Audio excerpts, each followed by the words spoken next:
수년 전에 한 신문에 보니까 미국의 명문대에 다니는 학생들이 학비가 너무 비싸서 캐나다에 있는 학교들로 옮겨가고 있다.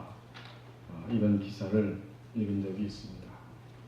미국에 있는 명문대학에 비해 질적으로 전혀 떨어지지 않으면서도 학비는 오히려 훨씬 더 싸기 때문에 그런 현상이 일어난다는 겁니다.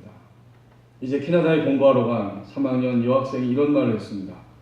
캐나다의 대학들은 미국의 아이비리그 명문대학들보다 질적으로 전혀 뒤지지 않으면서도 학비는 훨씬 더 저렴하다. 마치 숨겨진 보석과 같다. 이렇게 표현했습니다. 특히 미국 학생들에게 인기가 높은 것으로 알려진 몬트리올에 있는 그 맥길 대학의 경우에는 그 5년 동안 미국 학생 수가 22%나 증가했다고 이야기합니다. 그래서 미국에 있는 캐나다 대사관에서 조사해 보니까 2010년 기준으로 캐나다에서 공부하는 학생 수가 미국 학생이 9,000명이다. 10년 전에 비해서 4배나 증가했다. 이런 이야기를 해주고 있습니다. 제가 그 기사를 읽으면서 또 하나 캐나다에 가면 좋은 점이 있겠다. 총기 사용이 금지되어 있기 때문에 어쩌면 학생들이 더 훨씬 안전한 가운데 공부할 수 있겠구나 이런 생각을 해보았습니다. 그런데 최근에 이 캐나다에서도 아주 심각한 문제가 발생하고 있는데 여러분이 아마 기사에서 보셨을 줄 압니다. 곧 원주민들의 자살 행렬이 끊임없이 이어지고 있다는 그러한 뉴스였습니다. 2016년 4월 바로 작년이네요. 어느 원주민 마을에서 11명의 청소년들이 자살을 시도했습니다. 또 2015년 9월부터 약 10개월 동안 캐나다 원주민들의 자살을 시도한 숫자가 100명이 넘는다고 합니다.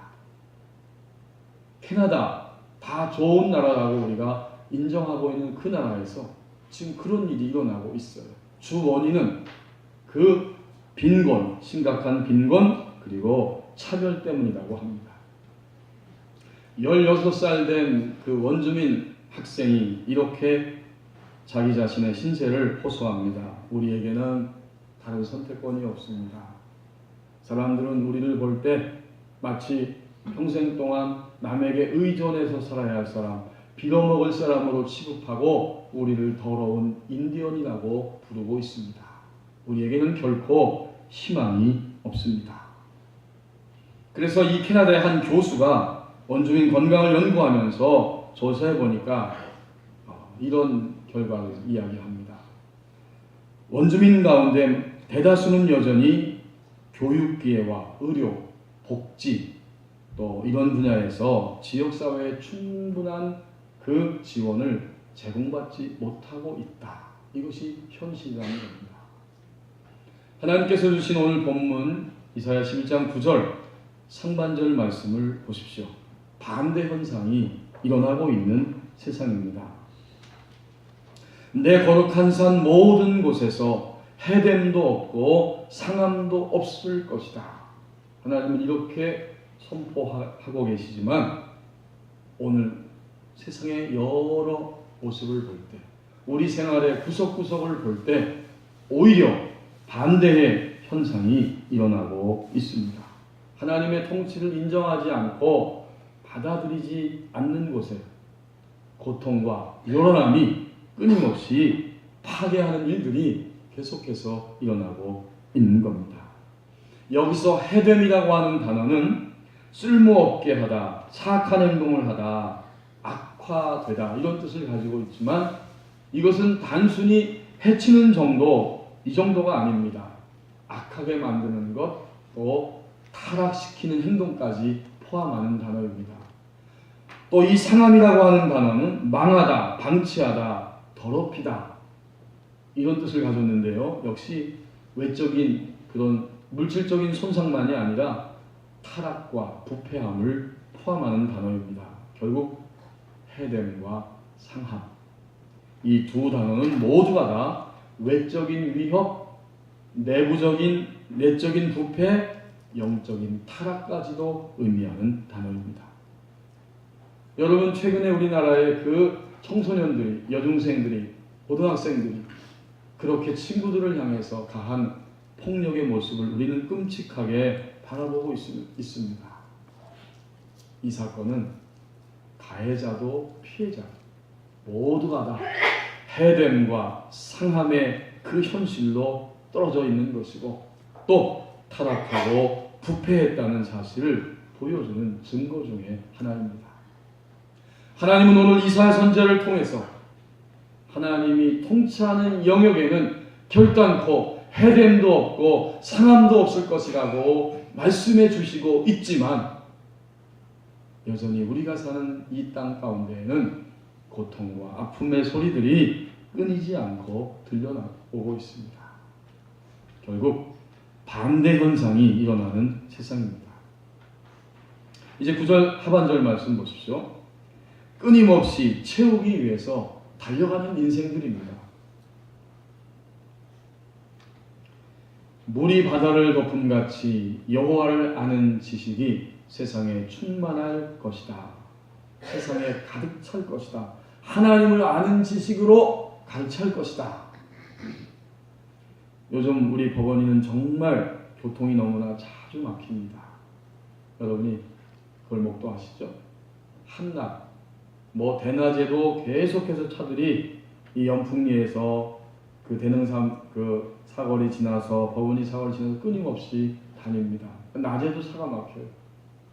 저녁에는 말할 것도 없고, 심지어는 제가 새벽기도 나오는데 새벽기도 나오는 그 시간에도 트럭들이 이 대능사거리를 지나서 계속해서 질주하고 있더라고요. 저는 새벽에 일어나서 새벽기도 인도하려고, 또 당연히 제 자신이 기도하기 위해서 새벽에 일어나 달리고 있었고, 트럭들은 뭔가 자신들이 앞으로 해야 할 것들 때문에 뭔가를 이뤄내기 위해서 이 덤프 트럭들도 끊임없이 그 새벽에 그 사거리를 질주하고 있습니다. 그러고 보면 모든 사람은 예외 없이 누구나 다 자신이 계획한 것, 자신이 꿈꾸는 것, 자신이 채워야 할 어떤 것을 위해서 끊임없이 달려가고 있습니다. 오늘 이 자리에 오신 여러분들도 뭔가는 생각하고 꿈을 꾸고 앞으로 달려가기 위해서 애를 쓰고 있을 것입니다.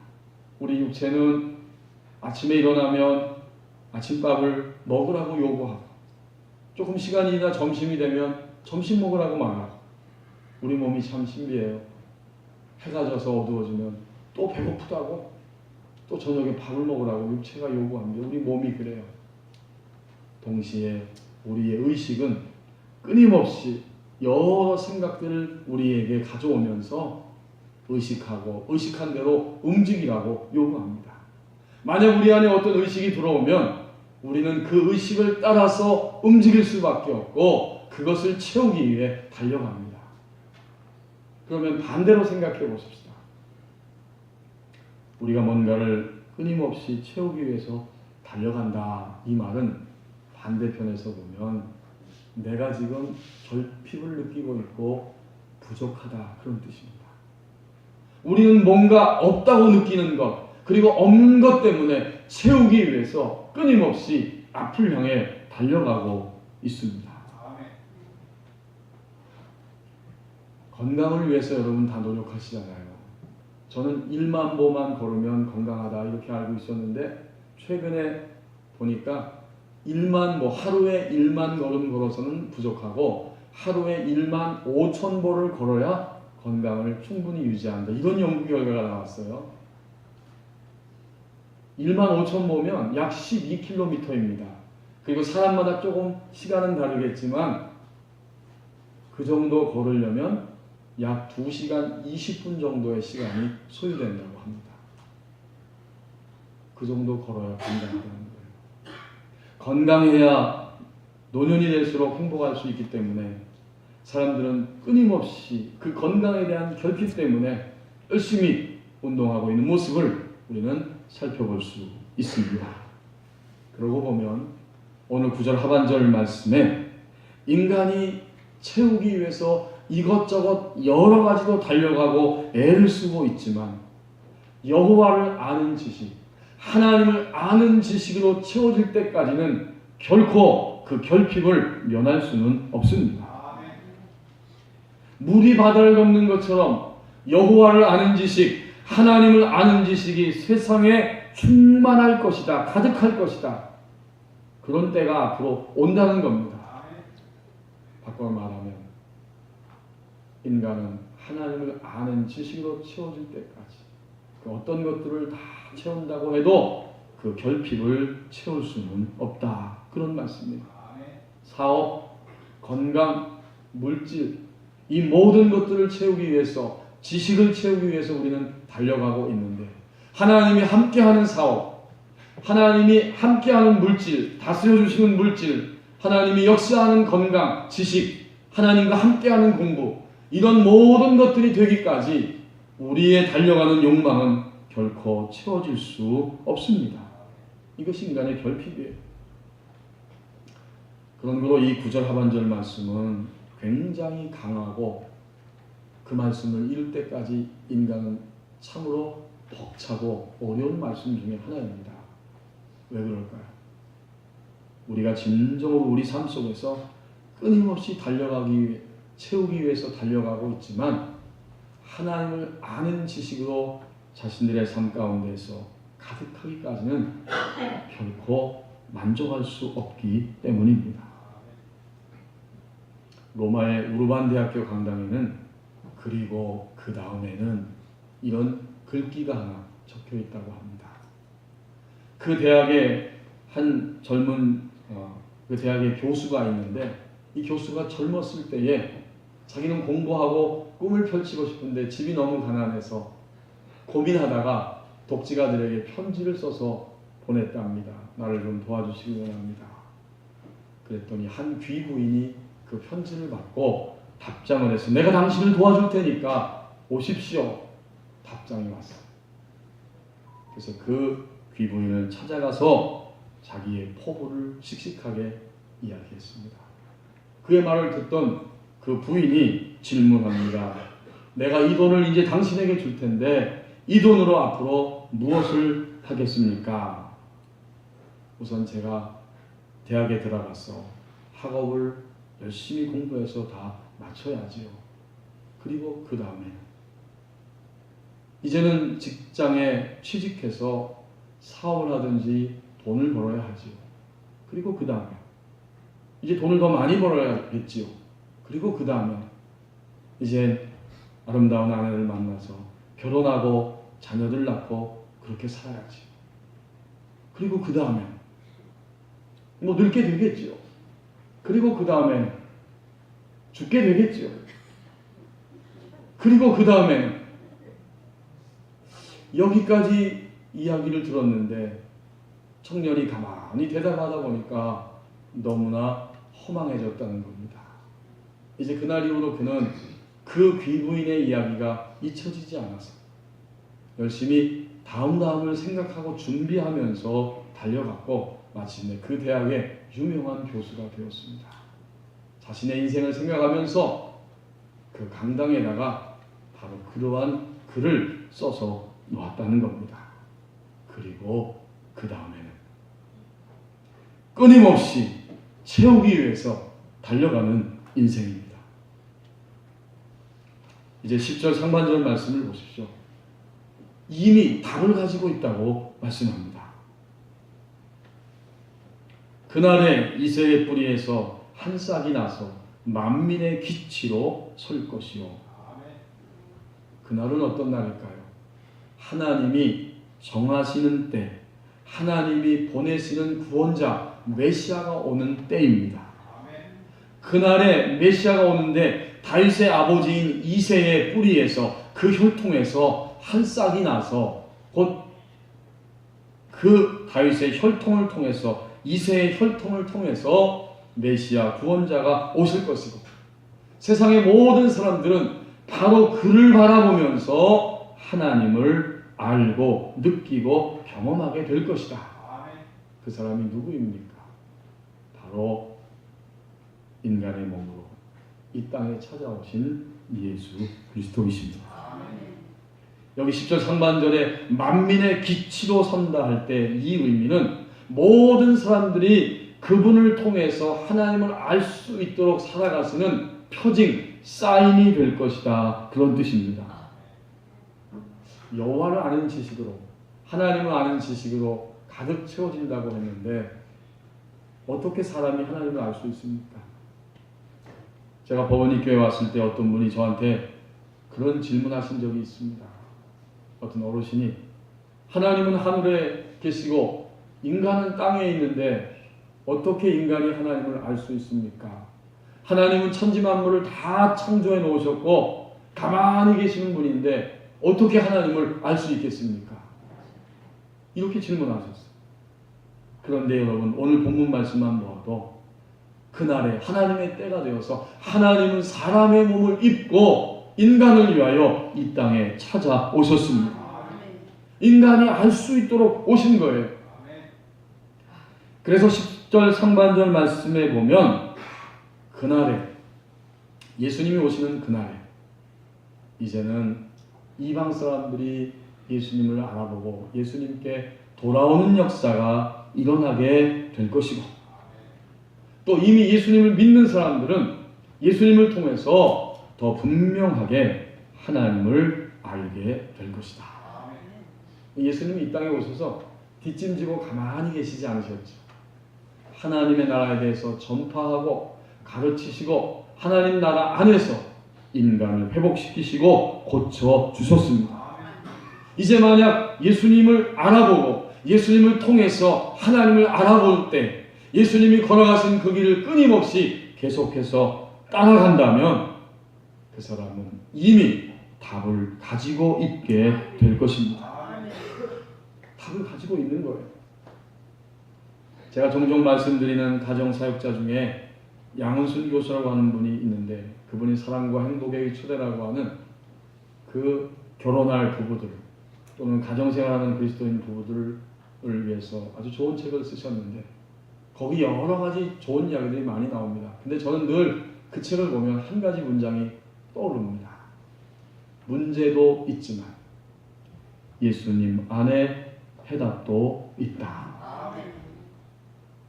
곱씹을수록 참 그 믿음과 또 소망을 주는 확신에 찬 이야기입니다. 그리스도인 부부 문제 있지요. 그리스도인 가정 문제 있어요.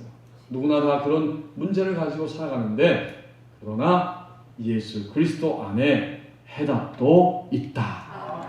강조점은 어디에 있어요? 앞문장에 있는 게 아니라 뒷문장에 있습니다. 저는 이 말을 대단히 좋아합니다. 그것은 성경이 가르치고 있는 진리의 말씀이고 또 아주 확신에 찬 그런 믿음의 고백이기 때문입니다. 이제 부부와 가정 모든 문제들이 오늘 우리 인생 가운데 찾아오지만 예수님 안에 답이 있다는 사실을 우리는 언제나 놓치지 않아야 합니다. 이번 주간에 저희 아내가 어떤 분이 이야기하는데 다 큰 아들이 이제 결혼해야 될 만큼 나이가 든 아들이 우울증에 걸려있다 하는 그런 이야기를 했다는 거예요. 제가 저희 아내한테 그 소리를 들을 때 참 마음이 안타깝고 답답했습니다. 제가 알고 있는 젊은이였기 때문에 어떻게 하면 좋을까요? 이미 해답은 나와 있습니다. 예수님 안에 답이 있습니다. 한 청년이 있었습니다. 대학을 졸업하고 열심히 알바를 하면서 직장을 구하고 있는 중입니다. 근데 아무리 땀 흘리고 노력해도 알바하면서는 그 돈이 너무 부족하죠. 직장에 취직은 안 됩니다. 이제 점점 마음이 어두워지고 힘이 들어집니다. 학자금 대출한 거 알바비에서 딱 갚고 나면 손에 쥐는 게 없어요. 점점 더 생활이 빠듯하고 그 빠듯해지고 빚은 점점 쌓여갑니다. 이제 더 이상 어쩔 수 없다. 희망의 끈을 놔버리기 시작했습니다. 그러다가 자기가 살고 있는 그 집 보증금을 빼가지고 부채를 정리하고 이제 드디어 어디론가 떠나야만 합니다. 근데 막상 나오려고 하니까 정리는 했는데 갈 곳이 없어요. 그러다가 어쩔 수 없이 찾아간 곳이 바로 교회였습니다. 한참 더 그 학생 시절에 더 젊었을 때 열심히 교회 나가서 믿음 생활했던 청년이었기 때문에 교회 예배당 안에 낮 시간에 찾아가는데 텅 비어 있는데 어색하지 않았어요. 거기에 우두커니 앉아서 가만히 있다 보니까 자기의 처지가 너무 안타깝습니다. 눈물을 흘리면서 원망의 소리를 쏟아내기 시작했습니다. 자기 마음에 쌓인 상처와 두려움과 무기력함입니다. 이 빚을 내가 어떻게 다 갚을 것이냐. 우리 부모님에게 아직도 내가 짐을 질 수밖에 없는데 이거 어떻게 하면 좋겠느냐. 계속해서 취직은 안 되고 계속 떨어지니 나는 정말 답답하고 너무나 한심하다. 이렇게 마음에 쌓여있던 감정들을 막 토로하면서 하나님을 향해 쏟아버렸다는 거예요. 그리고 한참 지났는데 바로 그 자리에 주님이 찾아오셨습니다. 누군가에게 말도 할 수 없고 아픈 가슴이었는데 마음이 따뜻하게 쏟아놓고 나니까 위로가 되는 거예요. 분명히 주님이 찾아오신 거죠. 눈에서는 다시 눈물이 쏟아지고 통곡이 나옵니다. 그래서 한동안 울고 나니까 마음이 너무 편해졌어요. 그 순간 갑자기 내가 서울역에 가고 싶다, 서울역 광장에 가고 싶다 이런 마음이 들더래요. 누가 주신 생각일까요? 그 당시엔 몰랐는데 주님이 찾아오셔서 그 마음을 자꾸 밀어주시는 거예요. 서울역 광장에 간다고 아는 사람 없고 반겨줄 사람도 없는데 왠지 거기 가야 될 것 같아서 일어나서 서울역 광장에 갔습니다. 가니까 아는 사람도 없고 할 일도 없고 자기 주머니를 보니까 저 앞에 있는 노점상에서 귤 몇 개만 사면 될 돈밖에 없어요. 그래서 귤이 사고 싶어서 돈을 주고 귤을 좀 샀습니다. 그리고 나서 이 청년이 그림의 재주가 있는데 그 귤에다가 그림을 그리기 시작했어요. 그 자리에서. 그리고 거기에다가 희망을 주는 귤, 웃는 귤 이렇게 써서 그림을 그려서 그냥 앞에 있는 사람들한테 막 나눠주기 시작했답니다. 그랬더니 사람들이 처음엔 이상하게 생각하다가 그 귤을 받고 계속해서 그림을 그려주니까 사람들이 몰려듭니다. 그날 하루가 몹시 기쁘고 또 보람되게 지냈다는 거예요. 다음날도 잠을 자고 또 서울역 광장에 나가서 귤을 사가지고 사람들에게 희망을 주는 귤, 웃는 귤을 그림으로 그려서 나눠주기 시작했습니다. 사람들이 모여들고 이제 후원하는 후원자도 생기게 됐다고 그래요. 그런 와중에 저 젊은이의 자세와 심성과 태도를 보니까 괜찮겠다 싶어서 직장에 소개를 하게 되고 안정된 직장을 얻게 되었습니다. 이 젊은이가 갈 곳도 없고 할 일도 없어서 참으로 마지막에 찾아간 예배당 안에 주님 안으로 쑥 들어가서 자기의 모든 것들을 호소하며 털어놓았을 때 주님이 그를 찾아오시고 만져주셨습니다. 이제 그는 희망을 주는, 희망을 전하는 사람으로 변화되었습니다. 성도 여러분, 우리가 오늘 이 아침에 진정으로 주님을 믿는다면 이미 답을 가지고 있다고 말씀합니다. 이제 10절 마지막 절 하반절을 보십시오. 돌아서는 사람은 실제화된다고 말씀합니다. 열방이 그에게로 돌아오리니 그가 거한 곳이 영화로우리라. 열방은 누굴까요? 믿지 않는 사람들.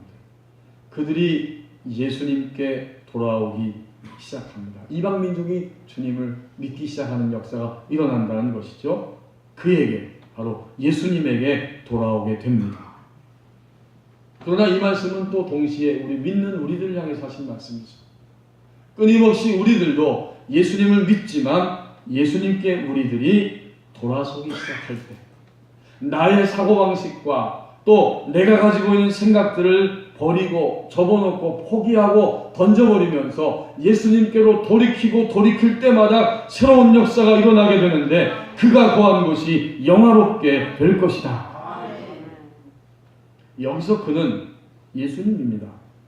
그에게로 돌아오리니 예수님에게로 돌아오리니 예수님이 거한 곳이 영화로울 것이다. 그 말은 예수 믿는 우리들도 예수님이 거한 그곳에 영화로움이 있는 것처럼 우리도 주님께 돌아갈 때마다 주님의 영화로움이 우리의 삶에 그대로 나타나게 될 것이다. 그런 의미예요. 이방인들도 그에게로 돌아가서 주님을 만나고 받아들이면 주님이 영광을 얻으시고, 믿는 우리 그리스도인들도 주님을 향해 돌이킬 때마다 돌아서면 주님처럼 영화롭게 되는 역사를 이루게 될 것입니다.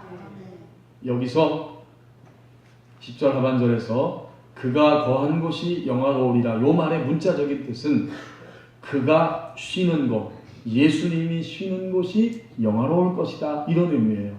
여러분 이해가 되시죠? 이제 주님은 인간의 몸을 입고 이 땅에 오셔서 하나님 나라를 전파하시고 가르치시고 고쳐주시고 죄와 죽음을 이기는 모습을 보여주셨고, 부활하시고 승천하셔서 우리가 사도신경을 고백하고 있는 것처럼 하나님 보좌 우편에 앉아서 쉬고 계십니다. 주님은 거기서 모든 인간으로서 오셨을 때의 고난과 아픔의 그 사역을 다 완성하시고 하나님 보좌 우편에서 쉬고 계시면서 영광의 보좌에, 본래 계셨던 영광의 보좌에서 영광을 얻고 계십니다. 그러면 오늘 불신자들이 예수님에게 돌아서면 그렇게 될 것이고, 그리스도를 주님으로 고백하는 우리들이 오늘 우리의 현실 가운데에서 나의 계획과 생각과 느낌과 감정과 판단과 많은 것들이 있을지라도 주님을 향해 돌이키면 주님처럼 죄와 상관없이 거룩하게 되는 그런 영광스러운 삶, 주님과 같이 쉼을 얻으며 영화롭게 되는 바로 그런 능력의 삶을 살아가게 될 것이다. 이런 의미를 오늘 우리에게 던져주고 있습니다. 한마디로 말하면 이것은 신앙의 실제화입니다. 예수님이 이 땅에 오셔서 하나님 나라를 위해서 사셨던 그 모습처럼 우리도 돌이키기만 하면 주님을 향해서 주님처럼 실제화되는 이런 신앙의 자리에 들어가게 됩니다. 주님이 우리 마음에 너 좀 겸손해야겠다 그런 마음을 주신다면, 네 주님 제가 겸손하겠습니다, 이렇게 응답해드려도 어느새 겸손이 점점 우리 안에 자리 잡기 시작합니다. 이건 실제화예요. 너 좀 인내해야겠다, 내가 살고 있는 환경 속에서 내가 더 너를 온전히 사용하고 나의 생명의 역사를 이루기 위해서 지금 아직 거기에 두고 있는데 내가 좀 인내해야겠다라고 주님이 말씀하신다면, 예 주님 제가 인내하겠습니다, 그렇게 응답해 드리면 어느새 내가 인내할 수 있는, 나를 더 다듬으시고 만드시기 위해서 인내하라고 폭을 넓히시고 장비를 갖춰서 하나님 나라의 사람으로 세워가시기 위해서 오늘의 환경 가운데서 인내하고 주님을 겸손히 바라보라고 하신 말씀이 들려졌을 때 네 하고 응답해 드리면 이제는 그렇게 할 수 있는 주님의 은혜가 우리 안에 움직이기 시작합니다.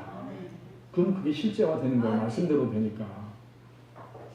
그런데 사실은 우리는 겸손하기도 어렵고요, 우리는 인내하기도 어렵습니다. 여러분 자문자답 해보십시오. 나는 정말 오늘 겸손한가? 어거스틴이 대답했습니다. 나는 지극히 겸손하다고 하는 사람이 교만한 사람이다. 그렇게 대답했어요. 겸손은 우리의 힘으로 되지 않습니다. 인내? 우리 인내하지 못해요. 주님이 약속의 말씀을 주셨지만 그 말씀 그대로 믿고 반드시 주님 주신 대로, 들려주신 대로, 약속하신 대로 될 거다 라고 인내하면서 일주일, 한 달, 두 달, 석 달, 1년 우리 힘으로 갈 수 없어요. 인내는 우리 힘으로 안 되는 거예요. 그렇다면 신앙은 무엇입니까? 신앙은 여호와를 아는 지식을 오늘 여기 본문에서도 말씀하고 있는데 하나님을 아는 지식이 세상에 충만할 것이라고 말씀하고 하나님을 아는 지식을 충만케 하기 위해서 예수 그리스도가 이새의 뿌리에서 태어나서 이 땅에 오셨고 그 주님이 하나님을 보여주셨고 그분의 말씀대로 살면 죄를 이기고 거룩하게 되고 영화로운 자리에서 능력 있는 삶을 살게 된다고 주님이 이미 삶을 통해서 보여주셨지만 우리가 오늘 예수님을 믿고 찾은 지 얼마나 오래되었습니까? 근데도 겸손하지 못하고 그런데도 인내하지 못합니다. 이게 뭘까요? 신앙은 이론적인 차원이 있고 실제화되는 차원이 있습니다. 우리 이론은 다 알아요. 우리 이론은 많이 알고 있어요. 하지만 그 알고 있는 이론 가운데 하나님 말씀 가운데 단 한마디의 말씀이라도 내 안에 실제화된 것이 있느냐라고 물을 때 우리는 열 손가락 안에 아마 들어오기도 쉽지 않을 것입니다. 유치원생하고 대학생하고는 차이가 나죠. 유치원생이 받아들이는 것, 대학생이 이해하는 것은 양적으로 질적으로 완전히 차이가 납니다. 신앙도 마찬가지. 이론적인 신앙과 실제화된 신앙은 큰 간격이 있습니다. 이건 어쩔 수 없는 사실이에요. 종종 여러분과 함께 말씀을 나눴습니다. 원수를 사랑하라. 이것은 그리스도인에게 주신 명령이고 대명제입니다. 그런데 우리는 원수라고 여기는 사람 생각만 해도 싫고 같은 공간 안에 있는 것은 더욱더 싫습니다. 그런데 주님이 원수를 사랑하라는 거예요. 이제 조금 생각이 바뀌었어요. 시간이 가면서. 그래, 미워하진 말자. 그냥 저 사람은 저렇게 살다가 갈 거니까 난 나대로 살고 저 사람 상관하지 말자. 조금 있다 생각이 또 바뀌었어요. 그래, 저 사람도 나름대로 사는 인생이니까 애쓰고 있으니까 그냥 미워하지 말고 그냥 불쌍히 여기자. 신앙의 실제화는 뭘까요? 여기서 신앙의 실제화라는 건 뭘까요? 우리 이론은 알고 있어요. 원수 사랑에 대한. 실제화는 불쌍하게 생각하는 정도를 넘어서서 그 원수를 예수님을 대하듯이 예수님을 대하는 것처럼 그를 대하는 것이 실제화입니다. 예수님을 사랑하듯이 그 사람을 원수를 그렇게 사랑한다면 그것이 바로 실제화입니다. 이것이 우리 힘으로 가능합니까? 아담과 연합된 육신의 생명은 그걸 할 수 없어요. 그래서 하나님이 이 땅에 오셔서 그리스도와 연합된 생명을 통해서 마침내 말씀대로 사라져지는 그 능력과 권세의 삶을 실제화되는 삶을 우리에게 보여주시고 허락해 주셨습니다. 그건 이미 끝났어요. 아담과 연합된 생명은 실패로 끝난 것입니다. 그리스도께서 주시는 새 생명, 주님과 연합될 때 우리는 주님이 사신 모습처럼 마침내 우리가 이 땅을 떠나기 전까지 아마도 누군가는 그 분량에 그 자리에 이르게 될 것입니다. 그게 바로 실제화되는 것입니다. 위대한 영성가 중에 하나인 워치만이는 예수님께 돌이킨다고 하는 것이 어떤 것인지를 설명해 주면서 매일 아침 그렇게 하라고 우리에게 그 이야기를 해주고 있습니다. 당신의 매일의 생활은 마땅히 이김의 관문을 통과한 첫날과 같아야 한다. 매일 아침 일찍 당신은 일어나서 하나님께 하나님, 당신 앞에서 나는 여전히 할 수 없고 약합니다. 여전히 조금도 변하지 않고 그대로입니다. 그러나 주여, 당신이 오늘 나의 생명이요 나의 거룩함이요 나의 승리자이심을 감사를 드립니다. 오늘 하루 당신이 나를 통해 당신의 생명을 살아 나타내실 것을 믿습니다. 하나님께 감사하고 찬양합니다. 모든 것이 다 당신의 은혜요 당신의 아들이 다 성취하였습니다. 라고 말해야 할 것이다. 이것은 하나의 샘플이고 우리는 모든 인생에 몰려오는 모든 것들을 이렇게 주님께 말씀드려야 된다는 거죠. 두려움이, 혼돈이, 우울함이, 그리고 추함이, 악함이 몰려올 때마다 우리는 아주 자랑스럽게 주님께 말씀드려야 돼요. 주님, 저는 우울합니다. 저는 어리석습니다. 저는 거짓되고 두려워합니다. 저는 간교합니다. 저는 교만합니다. 이것이 저의 약함입니다. 저의 약함을 인하여 주님을 찬양하고 주님께 감사를 드립니다. 그러나 주님은 제 안에서 강하시고 주님은 제 안에서 지혜로우시고 주님은 제 안에 살아계시면서 주님 당신의 생명을 살아서 나타내시는 주님이십니다. 이것을 인하여 주님께 감사와 찬송을 드립니다. 이렇게 말씀을 드리라는 거죠. 그래서 이렇게 덧붙여서 설명해 줍니다. 당신이 할 수 없고 하나님께서 하실 수 있다고 말할 때, 즉 당신의 약함을 자랑하고 하나님의 강함을 자랑할 때 그 즉시로 당신은 시험에서 이기고 시험은 떠나가게 될 것이다. 이것이 예수님께 돌이키는, 돌아서는 방법이요, 돌아서는 그리스도인의 삶의 모습인 것입니다. 돌아서는 사람은 실제화된다고 말씀합니다. 오늘의 시대 속에서 우리는 환경이 나에게 주는 소리를 듣습니다. 지난 한 주간도 환경이, 나는 가만히 있는데 환경이 나를 막 쪼아대는 소리를 여러분 들으셨죠? 그 환경 때문에 우리는 그 소리 들으면서 몹시 힘들었습니다. 그리고 사람들이 하는 이야기가 있고, 당연히 내 내면에서 끊임없이 솟아나오는 의식 속에서 던져지고 생각되는 소리들이 있고, 당연히 사탄과 악한 영이 그리스도인들을 향해서 계속해서 던지는 거짓과 유혹의 목소리들이 있고, 그리고 하나님의 소리가 있습니다. 참으로 오늘 우리의 삶은 반대 현상이 일어나고 있습니다. 끊임없이 채우기 위해서 달려가는 인생입니다. 이미 답을 가지고 있다고 말씀합니다. 돌아서는 사람은 실제화된다고 말씀합니다. 하나님이 우리에게 들려주시는 소리는 생명적인 삶을 살 수 있다고 하는 희망과 확신의 소리입니다.